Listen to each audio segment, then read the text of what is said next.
ఇక్కడ మొత్తం కూర్చొని క్లీనింగ్ ఇక్కడ ఉండే పీపుల్ కానీ యాత్రికులు కానీ వచ్చి ఇది మన టూరిజం టైప్లో ఆనందంగా వస్తుంది. తర్వాత వచ్చింది ఇది జనవరి ఎవ్రీ మంత్ నాడు శనివారం మీరు పెట్టిన ప్రోగ్రామ్ ఇప్పుడు స్వచ్ఛాంధ్ర స్వర్ణాంధ్ర అది అంటే ఇంప్రూవ్మెంట్ బాగుంది సార్. దీన్ని ఎట్లా క్లీన్ చేస్తారు? గాలి ద్వారా ఈ జాలీలో పెట్టి మొత్తం తీస్తారు.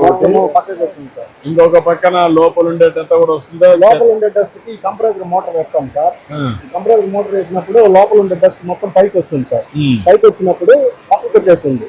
అప్పుడు ఈ నచ్చి ద్వారా దాన్ని లాగేసి బుట్టలో వేసుకుంటాం. బుట్టలో వేసి డ్రమ్లో వేసి తడి తీసుకెళ్ళిపోతారు సార్. రోజుకి ఎంత జనరేట్ అవుతుంది? రోజుకి దాదాపు ఒక 20-30 డ్రమ్ములు వస్తుంది సార్.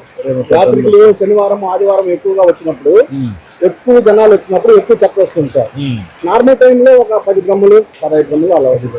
అలాగే ఓసారి నీళ్ళన్నీ వచ్చినప్పుడు ఎక్కువ వస్తాయి కదా, వరదల మరిగా వచ్చి సగం కోనేరు లో కూడా పడేటట్టుగా ఉంటుంది సార్. ఫ్లో ఇక్కడ 2-3 ఫ్లో అన్ని వెళ్ళిపోతాయా? అన్ని మొత్తం వెళ్ళిపోతుంది సార్. మన లెవెల్ కి పెట్టుకుంటాం సార్. వాటర్ ప్రజలకి ఏమి ఇబ్బంది లేకుండా ఇక్కడ స్నానాలు చేస్తారు కాబట్టి శుభ్రంగా క్లీన్ చేసి పెడతా ఉంటారు.